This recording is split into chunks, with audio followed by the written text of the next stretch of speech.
This has been one of the biggest weeks for VR, possibly ever. Between confirmed dates for the Oculus Quest, Rift S, and of course the surprise Valve Index info drop, we've got a lot to cover, so let's get right into it.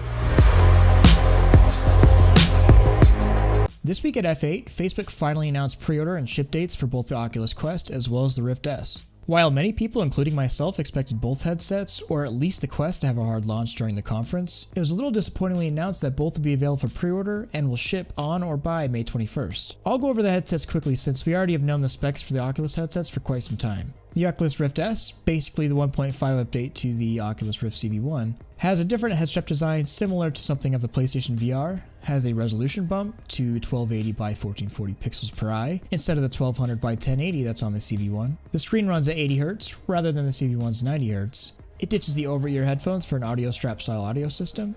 The Rift S no longer uses outside-in constellation tracking, and it seems that everyone that has used the Rift S has positively remarked on the quality of inside-out tracking, using 5 cameras that also allow pass-through. There's no physical IPD adjustment, as any adjustment will be done through software only. The Rift S launches at $399 US, and I'm personally passing on the Rift S because I have my CV1 and the Index launch has definitely swayed me, but we'll talk about that in a minute. The Oculus Quest, a pretty amazing standalone VR headset, doesn't require a beefy PC and no outside trackers, similar to the Rift S, only using inside-out tracking. More importantly, it's mobile. It has a screen resolution of 1600 by 1440 and a refresh rate of 72 Hz. It's a little lower than desired, but that's kinda understandable considering the hardware specifications. It has a similar audio strap system as the Rift S, and it has an option for physical IPD adjustment. 2 versions will be sold, a 64GB version for $399 US and $499 for the 128GB version. I pre-ordered the 64GB version because I don't mind having to uninstall a couple games that I don't play very often, but the higher capacity version is available for those who want it.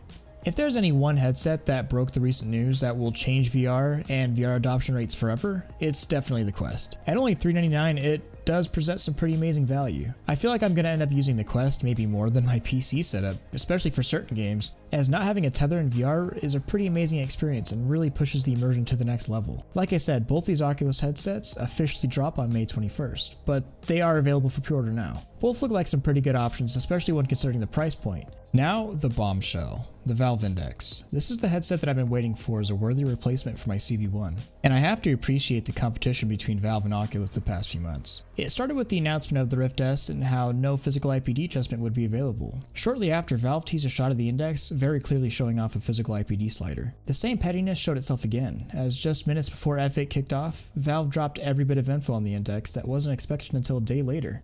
Definitely pulling some attention away from the Rift S and towards their own system. Shots fired. So let's get into details on the Index. First, the impressive part is the LCD panel used. No manufacturer has been listed by Valve, but it features a 1440 by 1600 RGB LCD panel. It provides 50% more sub-pixels than OLED. It has been said by Valve that this panel will greatly reduce the screen door effect that is so common on Gen 1 HMDs. The Index's refresh rate runs at an insane 120 Hz and has an experimental 144 Hz mode. Having a 120 and 144 Hz display makes an insane difference in gameplay, especially in competitive games. Tested, a channel that got their hands on the Index had this to say about the refresh rate and how amazing it was. That's true. And once you see that smoothness, it's tough to go back. Really? Honestly. On old headsets, tracking I think is totally fine and comfortable. I'm not nauseous on 72 Hz. I'm not nauseous on 80 Hz. I'm not nauseous on 90 Hz.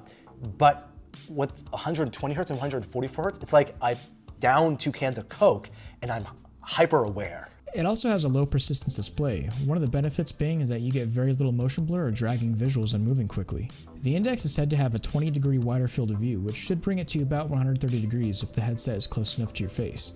Valve achieved this by slightly canting the lenses rather than the perpendicular eye lenses that we have seen in our current displays. The headphones are also an interesting feature. Sort of adopting the beloved headphones on the CV1, but they don't actually sit on your ear. Supposedly they increase immersion and comfort quite a bit because they don't actually have anything sitting on your ear. And the same guys from Tested noticed that the sound quality was a standout feature. On the front of the headset, there's an expansion slot that Valve seems to be leaving open to third parties to develop whatever they see fit. I'm expecting to see some sort of tracking modules, but nothing has been said regarding it. There are 2 color cameras for pass-through that may be used for something else in the future, but again, nothing else has been said. Now, the painful part, the price. I knew this headset would be pricey, and it's definitely lived up to its speculation. For the headset alone, it will set you back $499, assuming that you already have or don't care to upgrade to the index controllers, or if you already have base stations for tracking. For the headset and index controllers, you're looking at $749. And for the whole setup, including the HMD, index controllers, and 2 base station 2.0s, you're going to have to cough up $999 US. That is hefty and makes the Rift S look like a pretty clean, affordable package. But the Index has an audience, and I'm certainly one of them. I'm also pre-ordering the Index to essentially replace my CV1, and the pre-orders open up May 1st. Valve has already said that you can expect these to ship around the end of June. Another feature of the package are the Lighthouse 2.0s. They basically improve tracking, a little bit lower power draw, and the range is slightly improved. The part I'm most excited about are the Knuckles, also known as the Valve Index controllers. They feature full finger tracking and a design that straps to the hands, so throwing things in VR is quite a bit easier now. If you have the extra change, this is going to be a smashing headset, but if you want to wait for the reviews, definitely subscribe because I will have one here. This is an incredibly exciting time to be a VR enthusiast and a great time to get someone into VR. Whether it's the Quest, Rift S, Index, Reverb, or Pimax is expecting an announcement this month, now is a great time to join in if you haven't already, or even to upgrade your current setup. As soon as I get my hands on the new HMDs, I will be showing them here, so give it a like, subscribe, and let me know what headset you are looking forward to enjoying in VR. If you're looking at options for a budget VR-ready PC, I have a video on that very topic, and I'll put it on the screen now, so you'll be ready when the new headsets drop. Thanks for watching another video. Thrill signing off.